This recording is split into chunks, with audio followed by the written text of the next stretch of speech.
The broadcast is now starting. All attendees are in listen-only mode. Hi everyone, thanks for joining us. We'll get started in 10 minutes.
Hello and welcome to our first webinar of 2017, Forging Strong Partnerships Between Continuums of Care and Workforce Boards, Systems Collaboration to Help Homeless Job Seekers. My name is Tara McGuire and I'm with Heartland Alliance's National Initiatives on Poverty and Economic Opportunity. On behalf of National Initiatives and our presenters, we are very pleased that you are joining us today. Before we begin, a few housekeeping points. Everyone listening to the webinar is muted. You can use the chat box on your control panel, as pictured on the slide, to send questions for panelists at any point during the webinar. We will receive them and direct them to the appropriate presenter to answer during our Q&A session. You can type questions into the chat box at any time. The Q&A will occur at the end of the webinar. If there are any questions we don't get to, we will try to answer them via email afterwards. The slides and recordings will be available on our website after today's webinar as well. And finally, we'll be using the hashtag COCWebinar, that's COCWIBINAR, so please feel free to tweet about the webinar and use our hashtag. We've got a great group of speakers today, and I'll be handing it off to them shortly so that they can tell us more about forging the partnership between the Houston area Continuum of Care and the Workforce Board in order to help homeless job seekers. And first, here's some introductory material about us, Heartland Alliance's National Initiatives on Poverty and Economic Opportunity.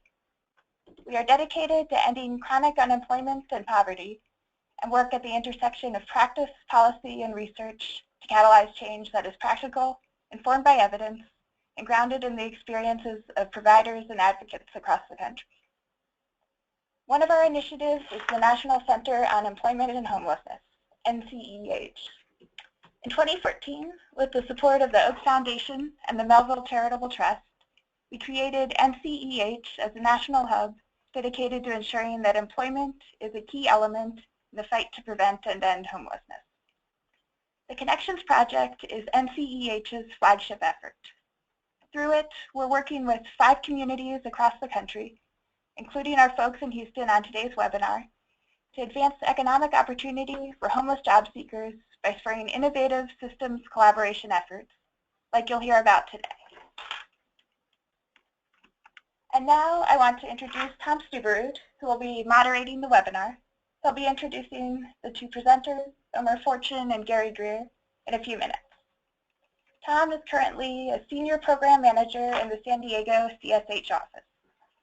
At CSH, Tom helps oversee the County of San Diego Behavioral Health Services Strategic Employment Technical Contract, the Work Well Initiative, which focuses on increasing employment for individuals with the lived experience of serious mental illness. His other CSH work has included providing national webinars on health and housing and employment, co-leading a charrette in Riverside County for the Health Center Partners of Southern California, and helping coordinate the 2016 Supportive Housing Institute in Southern Nevada for Dignity Health. Tom was previously a grant development specialist and then the manager of homeless and mobile medical services at the Family Health Centers of San Diego, was a co-chair of the Membership and Development Committee for the National Health Care for the Homeless Council, and served on the San Diego Regional Task Force for the Homeless.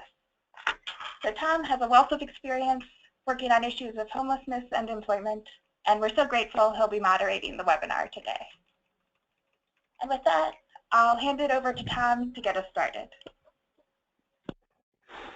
Great. Thank you so much, Tara. I really appreciate that introduction. And I want to give a nice big thank you to Heartland Alliance for inviting us to be part of this important webinar today. And we're happy to be kicking off the webinar series with Heartland in 2017. As Tara did mention, my name is Tom Stubberud, and I'm a Senior Program Manager with the Corporation for Supportive Housing in San Diego. I'm really happy to be here today to help moderate this panel on forging strong partnerships between continuums of care and workforce investment boards. And so with that, I want to just jump right in and begin with a recent quote that I found from the National Association of Workforce Boards. Quote, "Workforce development boards and workforce system partners have a number of challenges surrounding WIOA, the Workforce Innovation and Opportunity Act, and its implementation, including the integration and alignment of programs, local and regional planning, regulatory issues, and refining the role of boards as they continue to evolve in focus and structure. By working together, the workforce development system can be positioned to function as an anchor of advancement in our communities, creating momentum among the partners and shaping how we respond to these larger questions, end quote. So, in other words, WIOA is really being leveraged to change how WIBs conduct business as usual and to expand which partners they're able to bring to the table. And Houston, Texas has proven itself to be an excellent example of how workforce boards are able to proactively align their mission outside of their traditional comfort zone to work in the area of homeless services, all with the goal of increased employment for local citizens experiencing homelessness. These are admirable goals and ones that we feel should and could be replicated in multiple cities throughout the nation. So an important starting point in this conversation is the Partnership for Opening Doors convening, which occurred in October of 2014 and was the United States Interagency Council on Homeless Summit on initiating efforts around increased employment for those experiencing homelessness. So it focused on addressing the employment needs of adults and families, of single adults, and of individuals who've been experiencing chronic homelessness. Its platform was built upon the strategies from the 2010 Opening Doors Federal Plan, which was put in place to better align across the federal government to connect individuals to in-demand jobs, to increase understanding that meaningful employment is central to preventing and ending homelessness, and that local responses need to be integrated in a way that coordinates and leverages the assets of the workforce development and homeless assistance systems. In the final report of the Partnership Summit, the Coalition for the Homeless and Workforce Solutions, our panelists today, were held up as a best practice example of how to produce real results from meaningful collaboration. So today we're really fortunate to hear more about the details of the Way Home and the Income Now projects and how they've not only started but continue down the road to success in Houston, Texas. And so with that, let me introduce today's speakers. First up will be Omar Fortune. Omar is a senior workforce planner with Workforce Solutions, the Houston-Galveston Area Council's Gulf Coast Workforce Board. With 15 years of workforce development experience, Omar has worked as a career office manager for the board's Workforce Solutions offices, among other organizational leadership roles. Currently, he works with community-based organizations to leverage resources and opportunities while helping to solve challenging and complex workforce development issues. Omar manages several large-scale workforce projects to reduce duplication and really work toward an integrated, seamless workforce system. Using evidence-based strategies, Omar helps to blend services and resources to develop and implement innovative service delivery models, leading to greater employment outcomes for customers. Second up today will be Grier. Gary currently serves as project manager at the Coalition for the Homeless, where his work focuses on managing the Income Now initiative, which you'll hear more about. As well, he has been acting as the COC lead for SOAR and coordinating access to housing and income within the workforce system. Additionally, Gary has extensive experience managing the rapid rehousing system expansion, the point-in-time count, community needs assessment, and capacity building and training. He's been a frequent presenter at regional and national conferences, has 14 years of community organizing experience, and has been providing social services for 20 years in the greater Houston area. Next slide, please.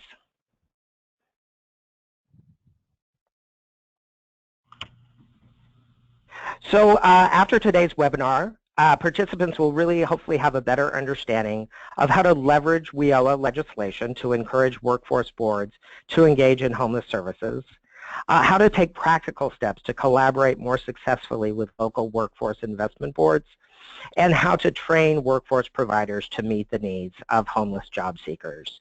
And I'm sure both Omar and Gary will be sharing resources that they will be able to get out to the audience at the end of today's webinar. And so with that, I am going to pass the microphone to Omar Fortune. Omar? Thank you, Tom. And again, thanks to Tara, Carl, and the Heartland Alliance for hosting the webinar. You know, we seem to always get stuck with the afternoon, after lunch time slot. So The good news is that it's a webinar, so if you fall asleep, no one will know. But hopefully, we'll share some good information to keep you engaged throughout. So the spirit of WIOA, and I know some people refer to it as WIOA, but here locally we call it WIOA, is really about developing partnerships and collaborations to improve service delivery to customers. I here at the board work on special projects and initiatives to build bridges between individual community-based organizations and large-scale systems. The idea is to leverage resources, knowledge, and services to increase efficiency and productivity while reducing duplication and truly maximizing our impact. So to this end, as a board, we have done a lot more place-based service where we're taking our services into communities and agencies and meeting customers where they are. We're fully invested in this idea, and we have established satellite, co-located offices, and even mobile staff to take our services into the community. And I'm not talking about limited services. We have opened up our full array of services to the community agencies and customers that they serve. Similarly, we've opened up our career offices to community agencies where they can have their staff co-locate in our career offices to provide agency services to our mutual customers. Our partnership with our local continuum of care reflects this commitment, and my colleague Gary will go into much more detail about the partnership and integration efforts. But I'd like to give you all a virtual picture of who we are here in Houston and in the Gulf Coast region as Workforce Solutions, and the different services we're taking out to our partners. Next slide. So as I mentioned, I work for the Gulf Coast Workforce Board. It's a volunteer board comprised of different community leaders, education and training providers. We have public service officials. We have industry represented. So a number of volunteers that comprise the Gulf Coast Workforce Board. And I serve as staff to the board, and my team here, we serve as staff to the board to carry out the board's mission. Together, we contract with a number of different contractors to provide direct service, direct workforce service to our customers. And all together, we comprise what we call the public workforce system here in the Gulf Coast region, which covers a 13-county greater Houston area. Each year, we actually serve about 25,000 businesses, as well as about 400,000 customers, individual people that utilize our system for service. The region is the largest region in Texas, workforce development region in Texas, and as a result, we have a much larger labor force and also a much larger employer base. And so we're still, outreaching to people and customers to let them know all of the different services that we provide. Each year we provide nearly $150 million in financial aid, which includes scholarships for education and training, as well as child care, and I'll talk a little bit more about that. Our mission is essentially to help employers meet their human resource needs and individuals build careers, and we can't do it alone. And so we realized, not too long ago, I'm not going to pretend as if we've always known this, but we realized, a few years ago that we needed partner entities to really help us meet that significant demand and challenge that exists. And so we've been doing a lot more, like I mentioned, place-based service, site-based service, and partnering with different providers and systems to do a better job of serving mutual customers. Next slide. So we really organize a lot of our service around our employers. Employers really drive the economy, and they have the jobs, and without them we're unable to put people to work and get them to a level of self-sufficiency where they can take care of themselves and their families. And so we work with employers to help them fill their job openings. We have an employer service unit or a business services unit that works with those 25,000 employers on ongoing service, but they're also outreaching that larger set of 120,000 employers that we have in the region to bring services to them.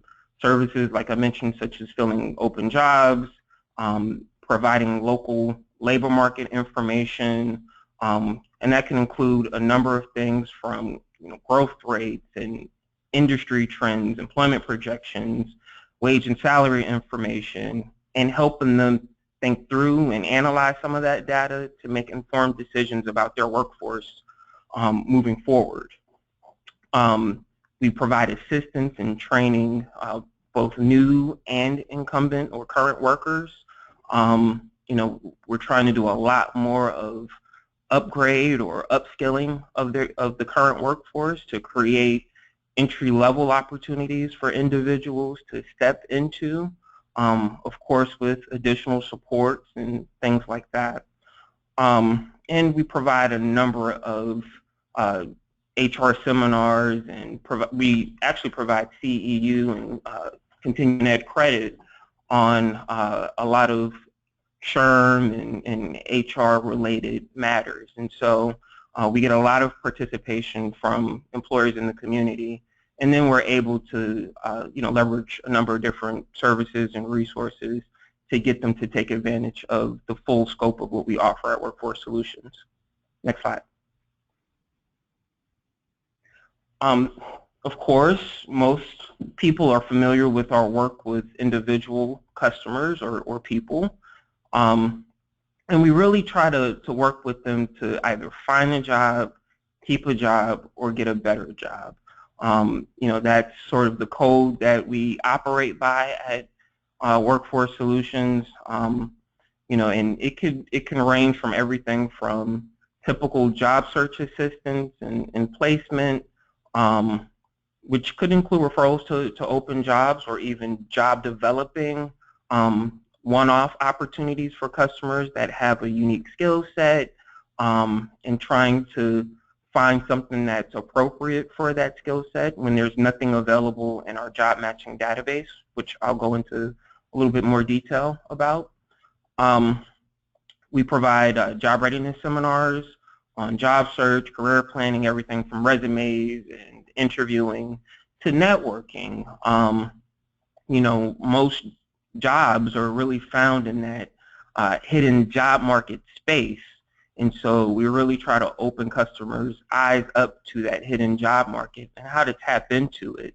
I believe the latest statistics on that is about 75 to 80% of jobs are unadvertised. And so, if I was able to take a poll right now out of the people on this call, most of you probably found your current jobs through word of mouth or a referral or some inside information.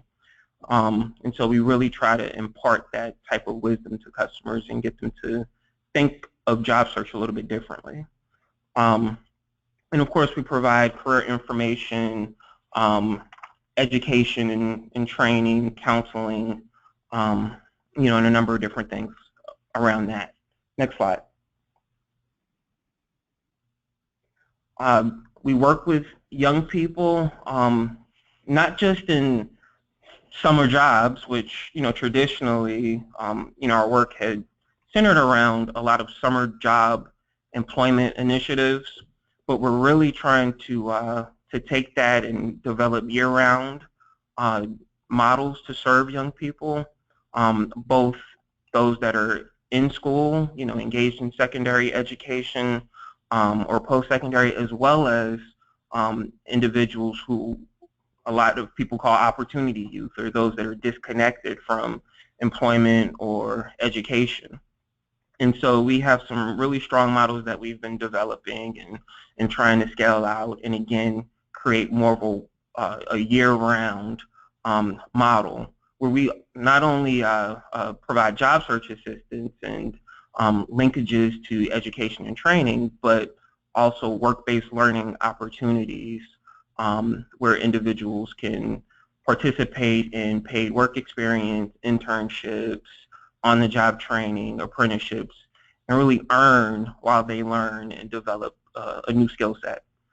I mentioned that we provide financial aid, and that could be for education and training scholarships. We have targeted occupations that we focus on as a board and really invest our dollars and our resources in those targeted occupations because we feel like those will be the best jobs for the future in this region. By no means does that mean or indicate that there aren't other good jobs out there. We really do work with our community partners who may provide some of those more entry-level types of opportunities to individuals, and we're doing a better job of connecting our customers to some of those more entry-level opportunities if they're not quite prepared to step into some of the middle and high-skilled opportunities. We provide financial aid for both work search and work support, and so individuals that need transportation assistance to job search or to get back and forth to their employment.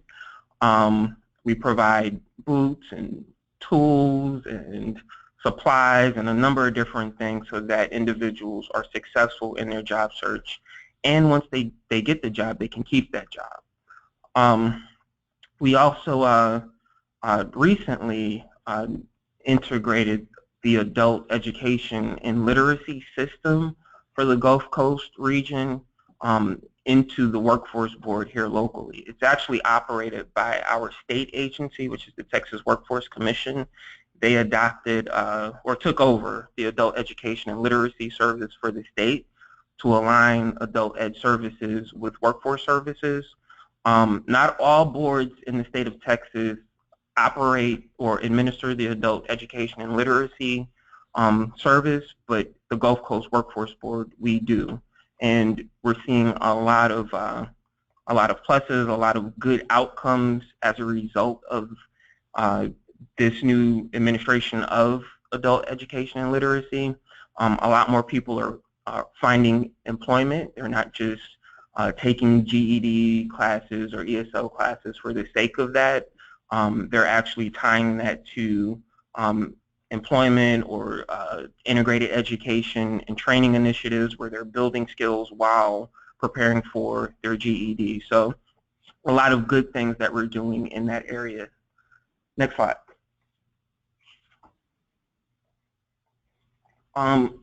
So we have 24 local career offices throughout the region.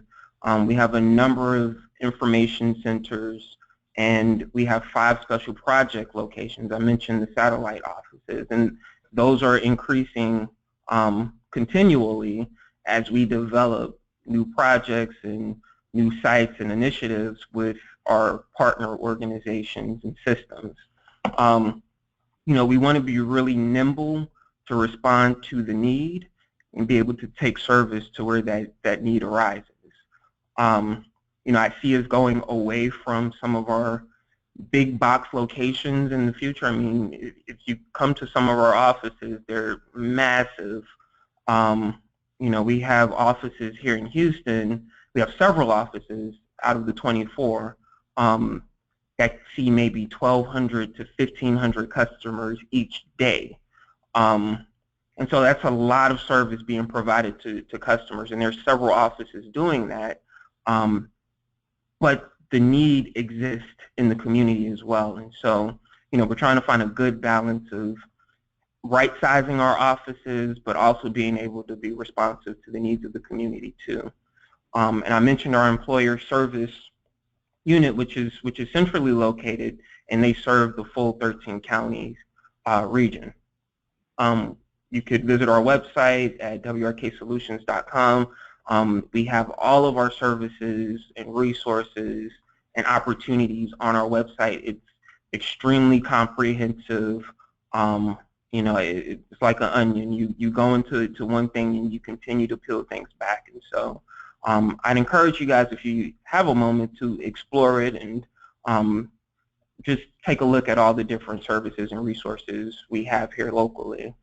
Okay, next slide.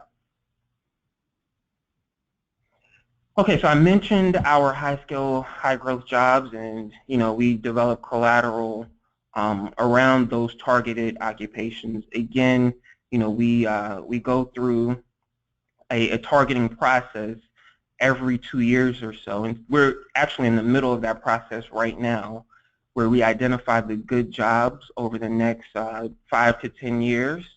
We look at the industries and we look at the occupations within those industries, and we make strategic decisions about which ones we would support with those financial aid dollars that I mentioned earlier. And we develop a list around that, but we also develop some collateral that we can share with customers, with vendors, and really get them to explore careers a little bit differently, to think about careers a little bit differently, and make informed decisions about their next step when it comes to education and training opportunities. Next slide. I mentioned our Adult Education and Literacy Consortium. We're partnered with most of the community colleges in the region as contractors for our adult education and literacy service. And they have subcontractors at a lot of our community locations to provide the adult ed service in the community. Again, we are really working with our community colleges to develop a lot more combined GED and workforce skills training types of courses centered around not just our high-skill, high-growth jobs, but really those career pathway and entry-level opportunities, so that individuals can train towards something, get a job right now, and then eventually maybe move into middle skill or high skill training that the Workforce Solutions staff could support.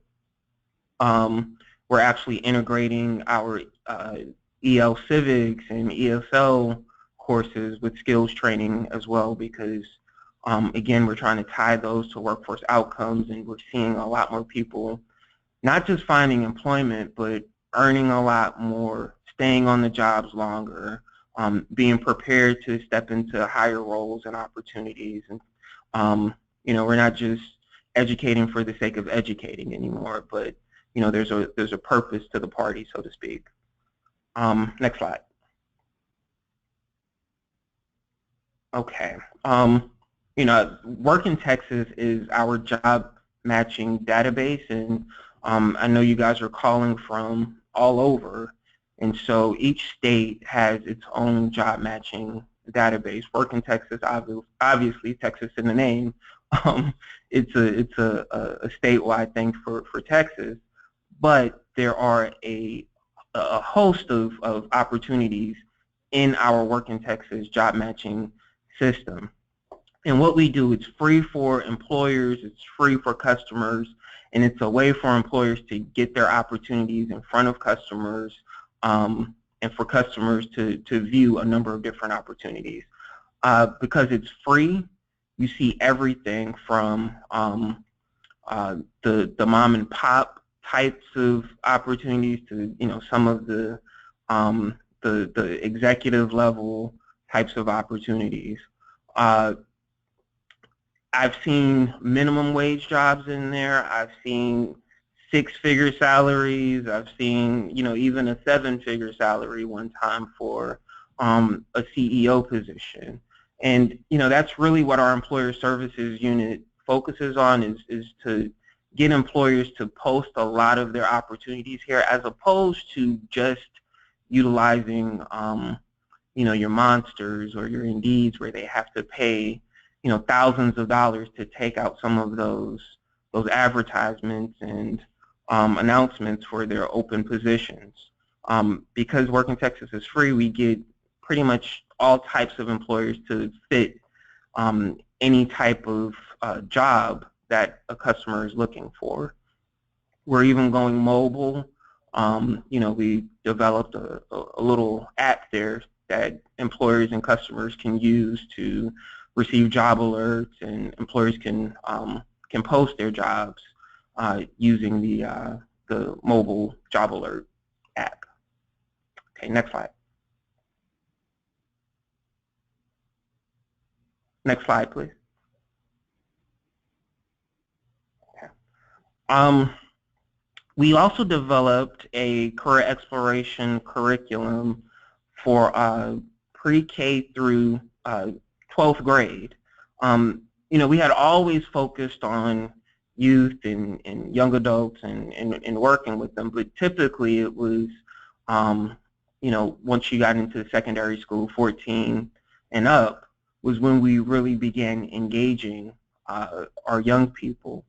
And we quickly realized that we needed to begin dropping down into lower grade levels, because by the time you get to high school, and here in Texas, when you get to high school, you have to choose an endorsement or a skill track, which can be like STEM or business or something related to that. And by the time you get to high school, we found that it was too late to make some of those decisions. We wanted young people to be able to make informed decisions about career choices, and not that they were setting themselves up for the rest of their lives, but if you're going to learn something for 4 years in high school, you might as well be interested in it, and might be something that you are strongly considering. And so we went down into middle school, and then we went all the way down into elementary school and developed curriculum for elementary students. And we have engaging lessons, activities, materials, really designed to provide that career exploration and career awareness information to young people. I'm not expecting a 5-year-old to know everything that a computer systems administrator does, but we really do want them to understand that there are other occupations other than teacher and doctor and firefighter or policeman, which they see every day. We want to open their mind up to the world of work and the many different opportunities that could potentially exist. And as they move up each grade level, the lessons become a lot more focused around careers and using what, let's say, a computer systems administrator may do, and applying that to lessons within our curriculum. And so, again, very engaging lessons there, and it's all online on our website. We adapted it, of course, here and customized it with local labor market information to use here in the Gulf Coast region. But the concepts are universal as far as career awareness and exploring the world of work and things like that, that you can really take the curriculum anywhere. It's free to download. So I'd certainly check it out if you are an organization that works with young people or you have influence with the school districts. Next slide. Okay, our child care financial aid, that's probably our biggest financial aid expense, is providing child care. I mean, most of you know how expensive that can be, and so we certainly want to remove that burden if we can from eligible customers that are either working or attending school. There's, of course, some eligibility associated with it, but once eligible, we'll provide child care for all of the kids that they have that are within the age range. And there's some recertification, annual recertification for that. But as long as that customer is engaged in employment or work for at least 25 hours a week, we'll provide that assistance. Okay, next slide. We have a number of other resources that center around career exploration and awareness. We have occupational profiles that we develop around our targeted high-skill, high-growth occupations to provide in-depth information, local labor market information about those occupations. It provides training vendors and education institutions where they can go to train towards that career. So a lot of information contained in those profiles. We have a number of career assessments and inventories where customers can get a sense of their skills, their interests and aptitudes, and what careers might be a good match and might be suitable for them. We have career videos on, that we've posted on YouTube, and we do a lot of career awareness and sharing of information and resources via social media as well. So we're doing a number of things, and we're really not holding back all of the services that we provide just within our offices. Again, everything that I mentioned, we're throwing our full weight of services at our initiatives and partnerships within the community and taking them to these site-based locations and satellite offices so that customers have access to everything that we have to offer at any entry point. So, I'm open to take questions at the end, of the presentation, but I'm going to pass this off to my colleague Gary from our homeless response system to discuss the integration efforts in a lot more detail. Gary? Thank you, Omar, and also want to thank you, Tom, for the introduction, and Tara and Carl, particularly at Heartland Alliance. You've been a great community partner, helping us to design our model, and particularly around the implementation of the training series that we deliver, which is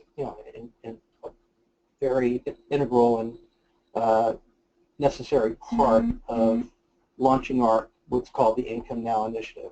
I want to welcome everybody to the webinar. Thank you for joining us. My name is Gary Greer, and I work for the Coalition for the Homeless of Houston-Harris County, which we serve those who serve the homeless. We represent what's called the lead agency for our continuum of care. And our continuum of care in our Houston, Harris County, Montgomery County, and Fort Bend County region is called The Way Home. This is not just the homeless providers who provide housing, but it's anyone who provides services that help or that are delivered to people and families experiencing homelessness. So it'd be our healthcare providers, housing providers, school districts, and in this case, the Workforce Board. So we have started an initiative in about 2011, 2012 to really move from programmatic delivery to system delivery, and I want to tell you a little bit about our system change model. Next slide, please. So why would the COC want to partner with their WIB? Well, I think if you paid attention the last 30 minutes, our workforce solutions and our WIB brings a lot of resources that are necessary and important to our homeless response system. These are the resources that we need to make sure our clients are able to access and will actually help them resolve their homeless crisis. So that's the main reason, and we'll talk about what specifically needs to happen in our experience so that there's access and that we can truly say that the homeless client is being served by our workforce board. The WIOA targets funds to help those with barriers to economic success. So through this targeting, we are able to provide a variety and a list of services. Here's a highlight of a few of them, but I would like to say the adult education part of it, it translates for us into something very valuable. It is called work-based learning or work experience, which does help our homeless clients to start income. Next slide, please. Advantages of a system approach include you can focus on, instead of being program outcomes and outputs, you can look at your what your client's needs are and be very client-centered and focused. That we work together to have a proven track record in our COC, that we have the data, we're data-driven. We also get to get great together. It's collective impact at its best. Identify and solve system barriers. It allows for an ongoing process of quality improvement, and so we have started an implementation program for Income Now. We are in refinement. We're constantly looking at how to build a better mousetrap, so to speak. The mantra for Workforce Solutions for the clients is how to get a job, keep a job, get a better job. So we're also tasked with how to do a better job. And then through working under the way home, under our continuum of care, the collective work, yes, it has bigger risk. The agencies have to look at how we can collaboratively fund and creatively fund some of the programs, but it comes out, it translates into system outcomes. We can really track our folks who are experiencing homelessness to accessing housing, and in this case, income as well. Next slide, please. And just a little slide here to talk about shifting the agency-centered housing and systems to client-centered system. Next slide, please. So what is important for a COC in contemplating this kind of system change is to really have buy-in in leadership and have strong governance and the right type of design system in order for it to be effective. One of the things that we started in 2014, I think Tom may have mentioned, there was the Department of Labor Summit, and Houston and our community presented at that summit to really vet out what we wanted to do with the Income Now system. We purposely called it Income Now because we're based on an employment first, income first model, similar to what you find in housing as a housing first model, with the premise that people who are experiencing homelessness can obtain and sustain work, and that it's in their best interest. And so we went out with that premise. It was very important for us to have buy-in from the workforce board, which is the reason why we're here discussing today, forging relationships with the workforce board. So the coalition was represented within a number of providers in the homeless response system who've worked on clients increasing their income, and our workforce board director all participated in the summit. Our workforce board director, Mike Temple, he accepted a position on the Way Home's Continuum of Care Steering Committee, and this has helped motivate leadership. We have buy-in from our governance, we have representatives from the mayor's office, and political will to carry out this difficult task. Next slide, please.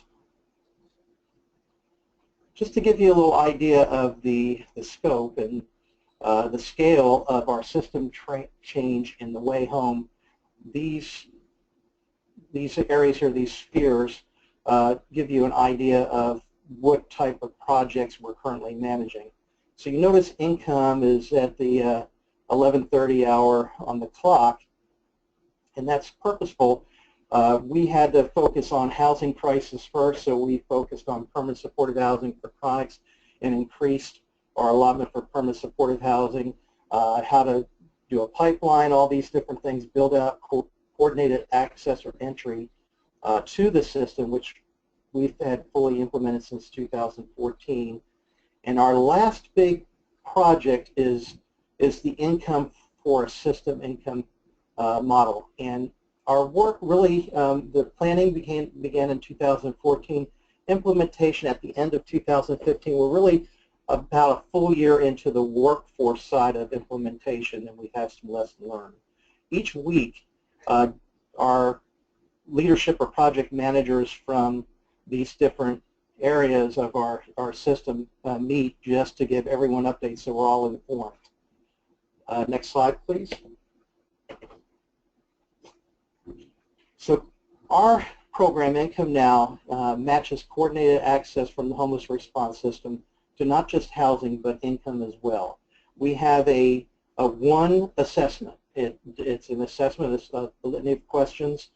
It's based softly on the VI. It's not necessarily the VI SPDAT, so it's been customized and has income-related questions throughout, but it's just one survey assessment for the clients. And through that, it matches the client from all these different points of entry. So we have, as opposed to just one central entry, we have in Houston, we're talking about 35,000. In Houston, Harris County, our three-county area, 35,000 square miles and 6 million people. So it's immense geography, and it's immense in a number of persons. So it includes our outreach, our jail system, the hubs, which are our shelters, our mass shelters for families, for individuals, and for youth, as well as a call-in option and street outreach. And we are also partnered and have a partnership with our local VA, which does enter into our homeless management information system. So when the assessments come in, they generate a match to a particular program. So if someone has income potential, needs a light touch, they could be matched to rapid rehousing, and then they would also receive a match to the mainstream competitor of the workforce side of the Income Now model. Then this also generates a housing and income program referral.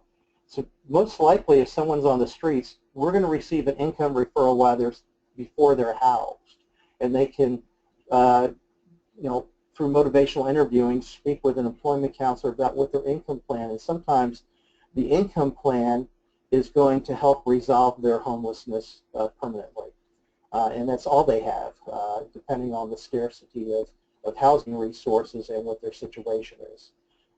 Housing and income navigation, also a key component.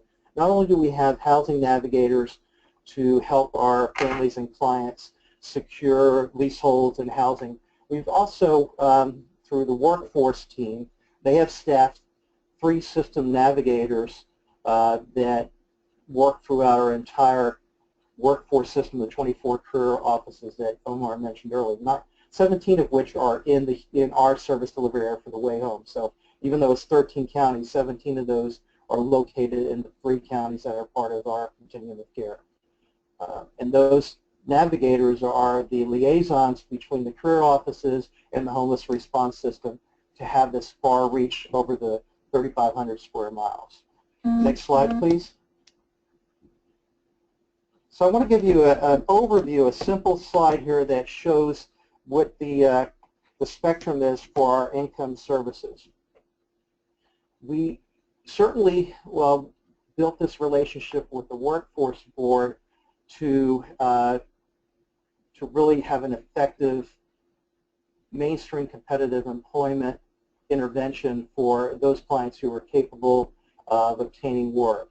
And by capable, I understand that there may be high barriers about criminal backgrounds or lack of resources, or they're still in a housing crisis, but they still could be in the competitive mainstream employment. So we will connect them and have that income conversation on the onset of them seeking help. It'll be at the very beginning.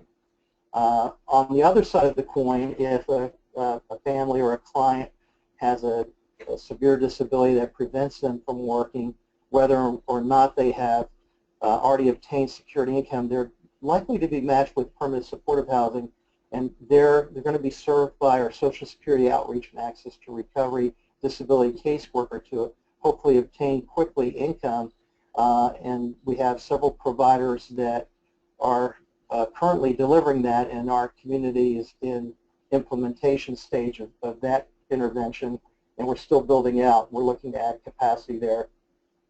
So we currently have 3 full-time, though we're expanding to between 7 and 10 based on what our needs are.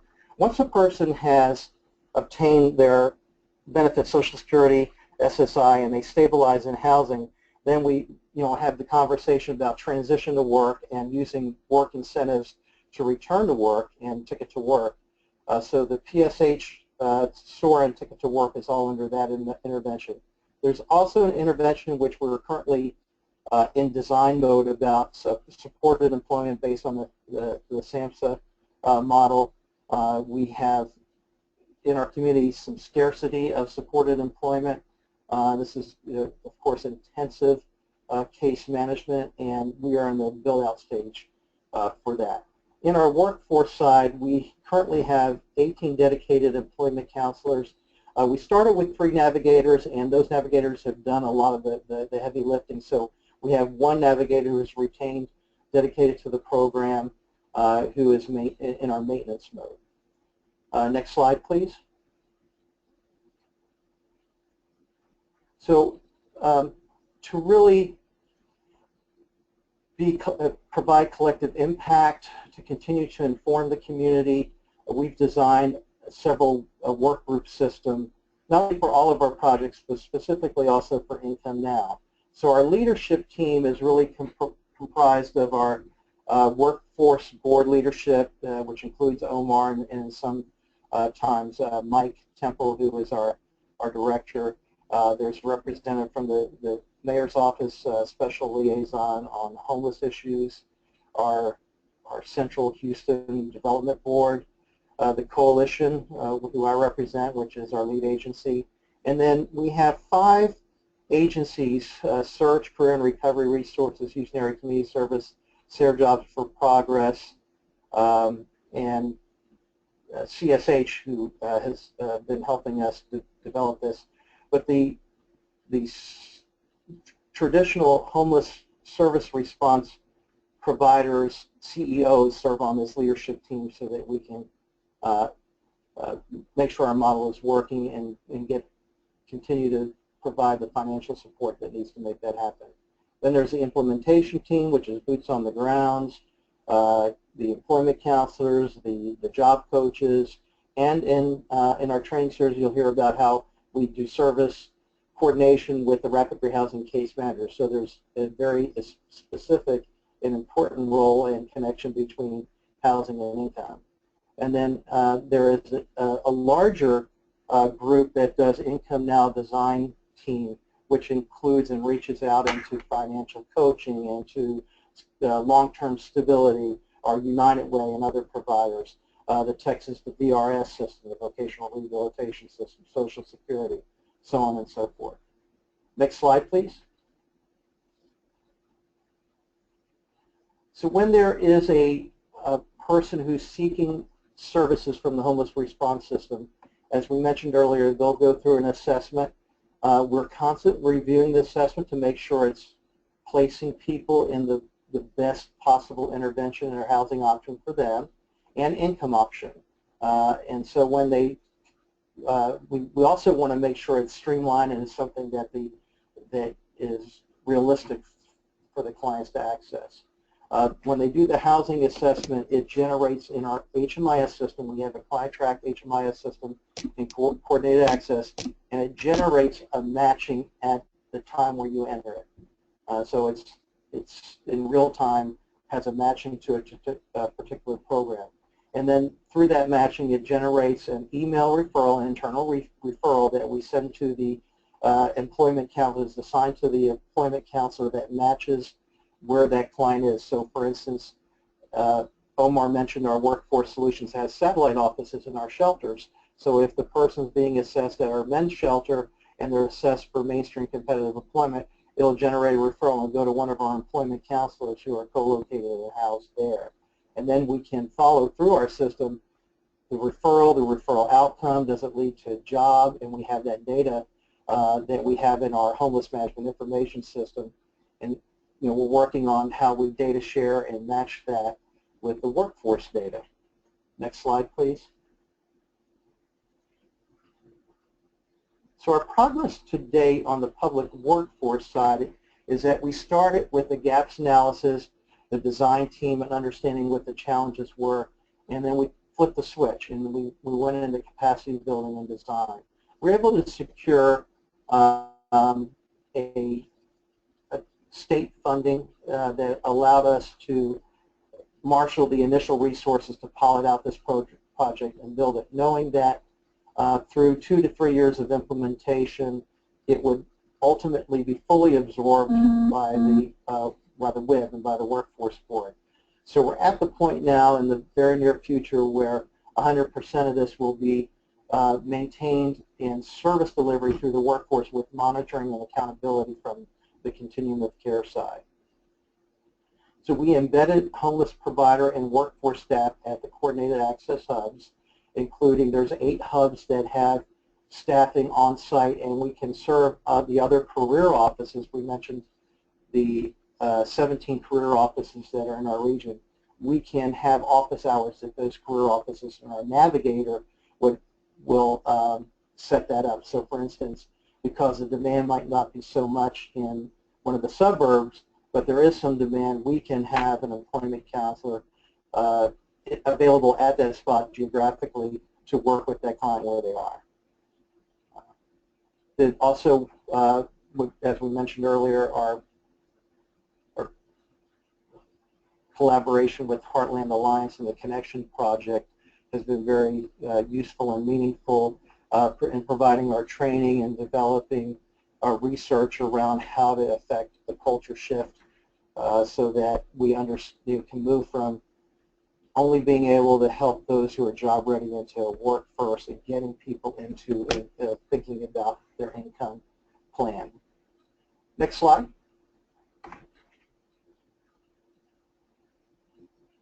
So we want to give a little bit of an overview about the public workforce system goals. And you can see here one of the first goal we had is to really look at how to secure income as soon as possible. How are you going to sustain your housing if you have zero income? So, when we're looking at the challenge of ending someone's homeless crisis, having that working with a landlord and providing some financial assistance is one part, but especially for rapid rehousing, we're going to need to identify what the income stream is very early on and work with that from the get-go.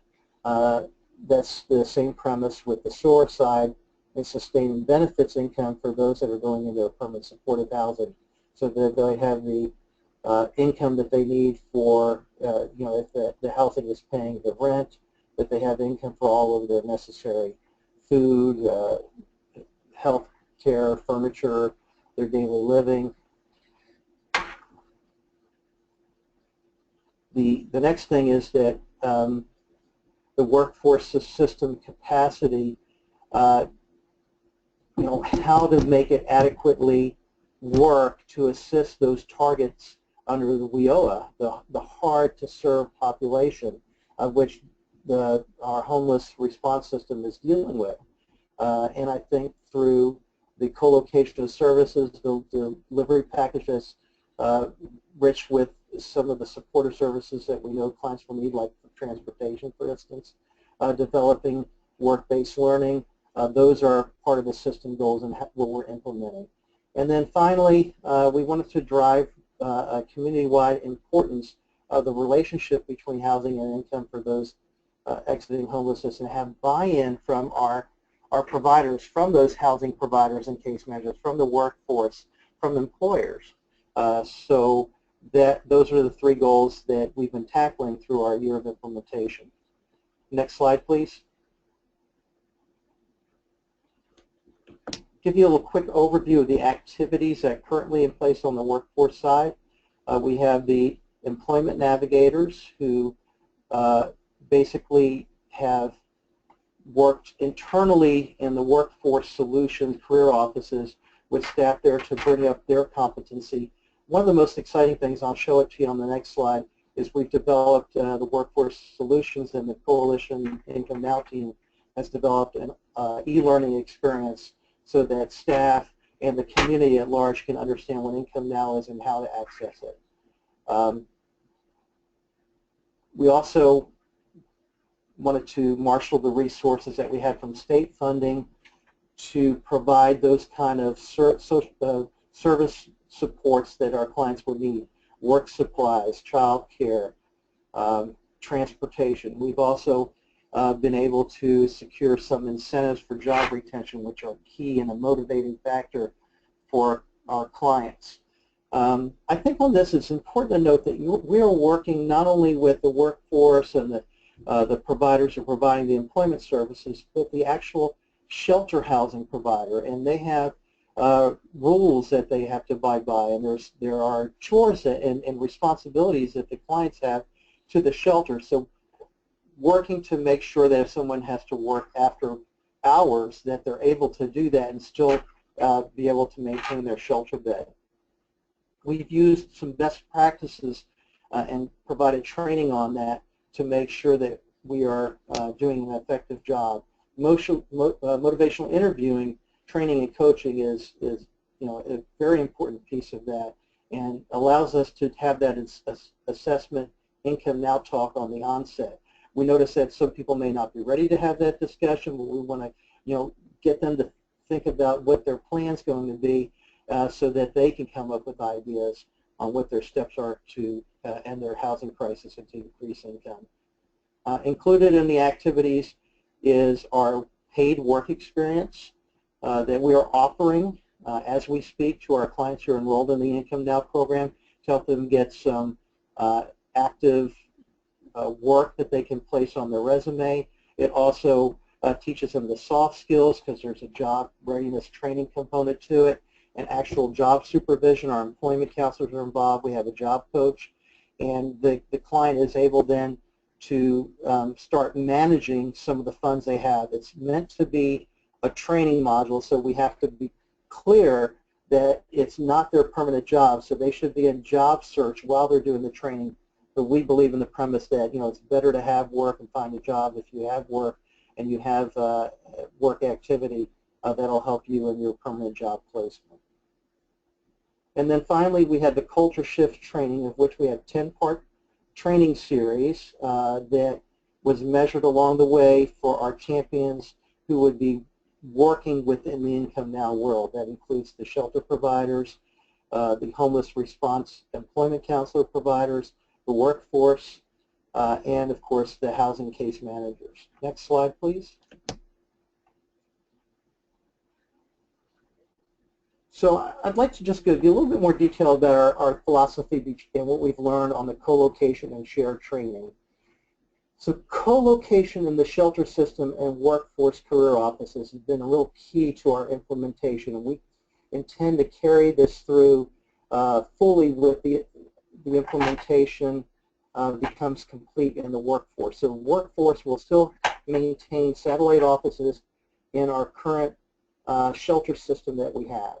On the flip side, we had 3 what we call the high-demand workforce career offices that saw a lot of foot traffic from the homeless community, that we placed a homeless service provider to work side by side with a regular employment counselors who staff the career shops, so that in conjunction with the navigator build the overall efficiency and ability for any employment counselor at Workforce Solutions to provide a service that is client-centered for someone experiencing homelessness. Our 10-part community training series was vetted through what our providers asked for and needed, what our leadership team believed was important for us to deliver to our staffing that's working with the homeless response system. And of course, we got some input from our national partners, particularly Heartland Alliance and the business community.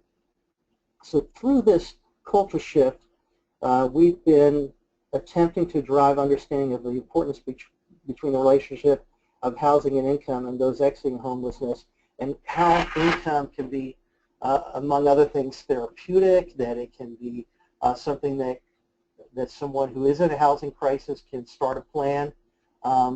And we've measured this. We had a baseline survey through, I think we had at first identified 84 to 100 people who would be coming to the training series, and got their attitudes and philosophies around work first issues. And then we did quarterly, we had 10 service delivery training modules. Some of them were in person, some of them were web-based webinars, most of them were in person. And then we did surveys on the shift between the time of the baseline and through all the different points of the training series. At the end, we did see a significant shift upwards of people accepting and agreeing that work first is appropriate on a variety of different markers. Finally, at the bottom of the slide, we aren't going to show it here, but when we send out the materials, you can click on the Workforce Solution e-learning link here and see what we are providing to the community about income now that we have at our fingertips. Next slide, please. We have participated in agency collaboration on delivering services, including hiring events. These are agencies that previous to our system change may have been competing for the same dollars or in competitive. So in a program-driven model, we would never have had this kind of shared delivery of service. And this has presented in success stories to our clients. I think a good example of that is our work-based learning in partnership with one of our employers, our Houston Food Bank, and we recently had a client who went through the work-based learning there, was absorbed by or hired on full-time permanently with the employer, and then got a promotion already, and so is making over $15 an hour and doing a great job, and it was also matched with a financial coach while in the Income Now program. Next slide, please. So staffing the new systems, you can see this slide will give you an idea, and I think I've already mentioned on the numbers of folks that were geared and dedicated to this. The workforce satellite offices are staffed by employment counselors from both Workforce Solutions and our Homeless Response System. The high demand offices are staffed by our Homeless Response System counselors who work in tandem with the navigator. And then the workforce system cultural competency, the navigators are really working with all the career offices and career staff to develop the best possible way to deliver services for families and people experiencing homelessness. Next slide. So this just gives you a little map of where our 8 hubs are located. There are the Star of Hope Women's, Star of Hope Men's, Salvation Army, which is a men's shelter. There is a Star of Hope Family Shelter. We have Covenant House, which is our youth and young adult. And the other blue star is for our Search Homeless Services, which is a drop-in and resource center. And then the orange slides represent where we have dedicated staffing in the workforce career offices. But there are many other places that aren't on here where we do deliver services as employment counselors dispatched to other career offices as needed. Next slide, please.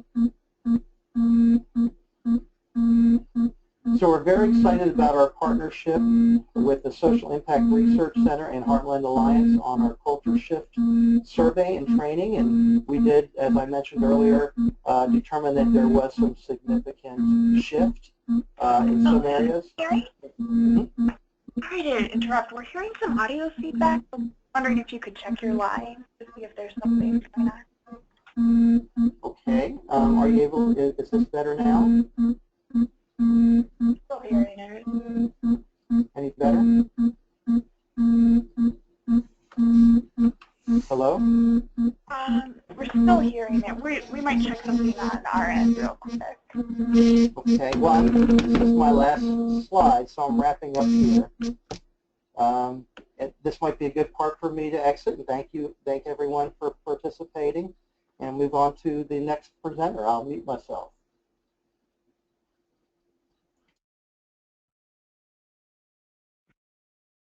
Great. Thank you, Gary, so much. We really appreciate that really wonderful information. It sounds like that background noise has subsided. And also a big thank you to Omar. Both of you, I think, presented a really wonderful overview. It's a lot to cover in an hour and a half. And so we've got actually a good portion of time for questions, about 15 minutes or so. And so Carl, thank you so much. He's been tabulating and setting the questions on. And so I'm going to scroll back up to the top and just kind of work our way through any of the questions that have been coming in. So thank you all for sending such thoughtful questions. If we do run out of time, Heartland will have a log of these, and we will make sure that they get answered in the response and with the PowerPoint. So the first question that came in, and I think Gary touched on this a little bit on the outset about the benefits. So the specific question is, what are the benefits for a COC and for a WIB to partner with each other? So I'll throw that back out to either Gary or Omar. This is Gary. I hope I don't have the feedback issue. Certainly, the benefits for the homeless response system is to really, our folks need income to maintain and to end their housing crisis. And, you know, having these resources available and the accountability and the combined effort and service coordination between the housing case manager and knowing that they have an employment counselor who's really working on that income plan is key to ending that homeless situation and for those folks to maintain their housing. Knowing also that if they're integrated and orientated to the workforce system, that if they happen to lose a job, they can come back to that entity and either get a better job or get a new job. And for workforce solutions, the truth is that employers need people to fill their opportunities. They need qualified individuals.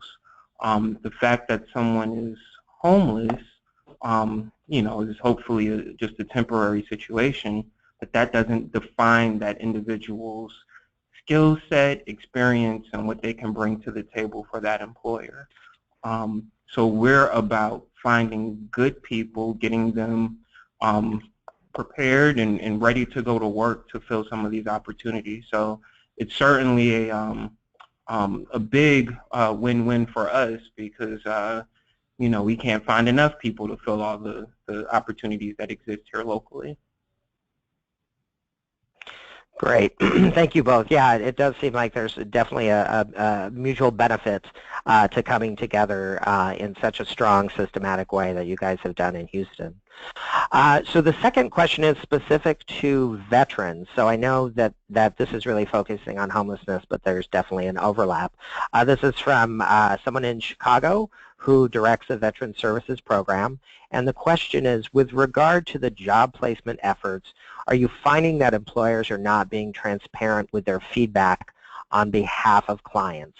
It sounds like they're experiencing this in Chicago and that it also applies to some of the post-9/11 vets. So Gary or Omar? I can take that.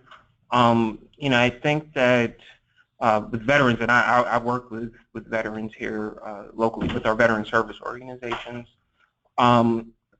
I think the individual organizations and their relationships with certain employers dictates whether or not they're able to get some of that feedback and, like you mentioned, some of that transparency. As the board and as Workforce Solutions, we have access to wage records and employment information, and so we can generate reports to see whether or not an individual has gone to work and how much they earned in a quarter and some of those sorts of things. And we're able to share information with our partners. Here in aggregate form, we can't really share the individual level data, but that seemed to have helped you know, some of our veteran service organizations and other provider agencies as well with achieving some of their metrics and getting some of that information. Great, thank you, Omar. Gary, did you have anything to add on that, or? I'd just like to mention that in our income now, we're fully connected. Our VA is a part of our coordinated access hub, including our SSVF providers, and HVRP has been connected as a community partner with us, and so we do have a fully integrated system. Great, wonderful, thank you. So the next question I think is specific to Omar. So the question is, does Workforce Solutions partner with the local TANF agencies around training and services for TANF recipients? Yes, we partner with the local TANF agency. Here in the state, that agency is called the Health and Human Services Commission. It's a state agency, just like the Texas Workforce Commission focuses on workforce. The Health and Human Services Commission focuses on TANF benefits and SNAP benefits and some of those sorts of things. What we do for the TANF agency is we provide the employment service for their customers. These customers are required to work with Workforce Solutions to find employment. We provide education, training, childcare, other support services for these customers to aid them in their job search efforts. And we alert the Health and Human Services Commission when these customers are not participating satisfactorily. There's some rules around how long and how often they're supposed to participate. And when they don't meet that requirement, we're supposed to report that and initiate penalties or sanctions, as some people call it. So it's a fully integrated system. We've fully integrated our management information system so that we can case manage, we can track, we can review their TANF benefit information, and even initiate those penalties, all through automation and technology. Great, wonderful. So there's a sort of some aligned questions here about TANF and the child care piece. One of the questions that came in is how are you funding the child care component? And she said, is it ERDC?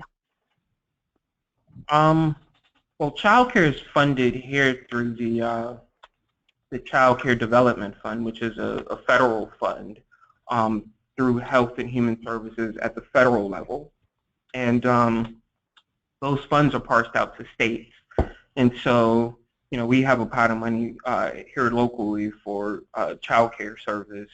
And as far as providing TANF-related child care, customers can receive TANF-related child care, but that Child Care Development Fund is open for everyone who's eligible. And remember, our eligibility here, it's centered around authorization to work in the United States, and they have to either be working or in training a minimum of 25 hours a week, or some combination of work and training.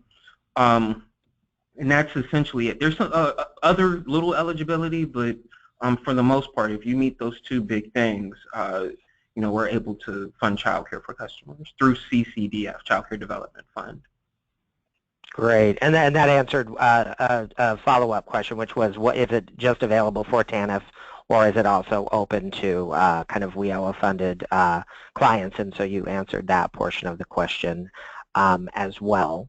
Then there was kind of a bigger question just about how, I think, overall is Workforce Solutions funded. Is it a WIOA agency so that we would see equivalent agencies across the country? Great question. So the short answer is yes, you will see equivalent agencies throughout the country.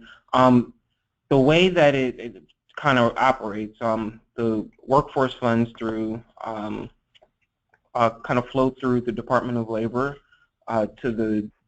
here locally to the Texas Workforce Commission. That's the state agency, but there are agencies in all 50 states that receive those workforce dollars through the Department of Labor. Here in Texas, there are 28 local workforce boards that work with the state agency, the Texas Workforce Commission, to administer the workforce funds for their local workforce board areas. My area is the Gulf Coast Workforce Board, and so we receive the money from the Texas Workforce Commission, who receives the money from the Department of Labor. The Gulf Coast Workforce Board is the sort of planning entity. We set the guidance and planning and direction for the system, which we've branded as Workforce Solutions, right? And so Workforce Solutions is our brand name for our system. It's how customers and employers recognize us. They can walk into our career offices, which are at standalone retail locations, and sometimes they're in sort of these joint locations as well. But customers and employers can recognize us through our brand name, system name, which is Workforce Solutions. And together that comprises the public workforce system. So yes, you'll see this throughout the country. It may be termed something different in your particular area, but there is a state agency that operates and administers the workforce programming in your state, and there are local board areas that provide direct service to customers within their region. And I'm wondering if maybe as a follow-up, if there's maybe a website that we could link the audience to that would have a list of their either local workforce investment boards or their state boards. Maybe that's something that's a resource that could be passed along to folks who are on the call, so if they're looking to partner, they can start that conversation with that information. That's great. Yeah. Thank you so much, Omar. One more quick thing. I mean, yeah, you can certainly go on the Department of Labor's website and link to the state agencies, and from there link to the local workforce boards, in your areas. One of the things that I neglected to answer was, the total way that here locally Workforce Solutions is funded. So there is some WIOA money coming from Department of Labor. That's where the bulk of our dollars come from. Along with the Child Care Development Fund, which comes in separately, separate federal entity that administers that. We have some TANF funds kind of flowing through Health and Human Services, as well as some SNAP employment and training dollars. We have Trade Adjustment Act, for short TAA, for jobs that have gone overseas. And then we have other federal, state, and local funds. And so there's a mix and a blend of different funds, and that's how we sort of administer and operate all the different services that I talked about. It's not through just one specific fund. Now that will differ from state to state, exactly how that looks and the mix of funds that you see with your workforce agencies. So they may not operate a child care development type of fund, or they may not operate an integrated TANF for SNAP employment program. So that's just something to keep in mind. Great, thanks. It looks like we've had lots of questions that have been rolling in the QA. So I want to try to kind of get through them. We've got about maybe 7 minutes, so I want to kind of go through them pretty quickly. One is for Gary. You mentioned the assessment that you use that's aligned with the VI and the VI SPDAT, and folks are wondering if you would be willing to share that assessment that you're presently using. Yes, I think we can. I will get that through because it's an online assessment in HMIS. I'll establish the printout with it and work with Heartland Alliance so that we can share. Okay, and you mentioned HMIS, which leads me to the next question. People are wondering about if they can find out if or how, maybe quickly, how the HMIS systems communicate together. Well, our HMIS system locally is for our homeless response system. So Workforce Solutions staff were trained and became an HMIS agency. The Workforce Solution maintains its own database called Work in Texas and on something called TWIST. And so there is a data sharing issue that we are working through with Workforce Solutions. Right now, the Workforce Solutions staff that are entering HMIS also have full access to the TWIST database, but we are bringing our IT departments together to be able to export and do data. We know we can do aggregate data already, but we want to get to client level data. Omar may be able to add more to it, but there's still some technical things that we're working on, if I read the question correctly, in matching HMIS with the Workforce Solutions database. Yeah, I think we're still working on some integration efforts. We're talking to our state agency about some things that we can potentially do. We would love to continue to integrate our systems together so that they talk, much like I mentioned with the Health and Human Services Commission. But it's a slow road. We're just beginning some of those conversations, and typically speaking, the Texas Workforce Commission is not as open to integrating systems with other entities and systems and things like that. And so I think that will be a long-range, long-term type of conversation. Great. Thanks, guys. Maybe one really more quick question, and then we need to turn it back over to Heartland so they can kind of wrap things up. And so again, just if we don't get to the questions, if we didn't get to your questions before the end of today, we definitely will send a response from both of our panelists in the follow-up materials. So maybe you both can just touch briefly on have you seen an increase in employment rates since the implementation of the Income Now? Just what's the trend been looking like since you've taken on this endeavor? This is Gary. It's been trending upward. I mean, we're taking a huge denominator here. Anyone that is being assessed for the homeless response system is getting an automatic referral to the Income Now system. And you can imagine some people that may have been engaged on the streets, or they may have come to shelter, and they may have come to shelter for one day and then moved back with family and friends and self-resolve. So we'll get the referral, and then the follow-up part of it is somewhat difficult. So we would expect our placement percentage-wise to have started low, but it's been trending upward. We've been increasing it by 10–15% through our year, and it's still continuing to trend upward. We're hoping to get it to 65%, but we're under that currently, who have been enrolled in the program, that are placed in permanent employment, and then we look at how many of those folks are able to retain it for the 90 days that our incentive program sponsors. In the long run, I think the data matching with the Workforce Solutions will look at how long and persistent someone has maintained income in our homeless response system over time.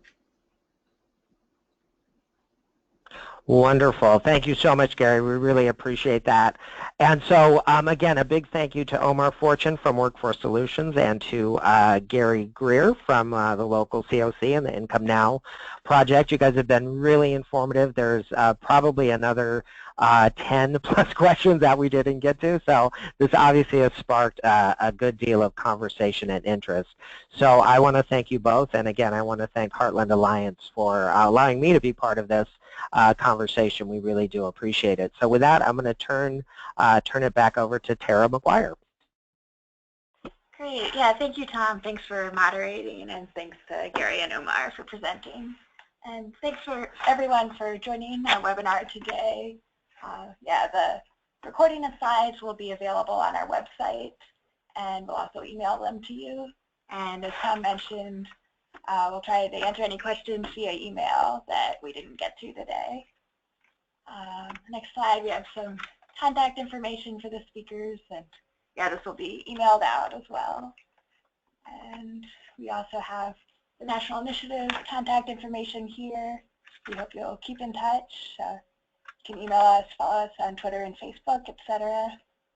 And you can also learn more about the work Gary and Omar are doing and related work through NCEH and the Connections Project on our website, which is www.heartlandalliance.org/national initiative.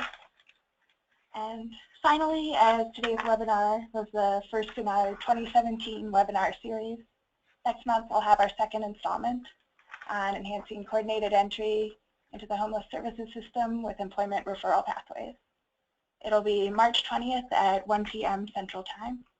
So mark your calendars and keep your eyes out for more information on this and other upcoming webinars in the next few months, including one on integrating trauma-informed care into employment services and one on employment services for immigrants.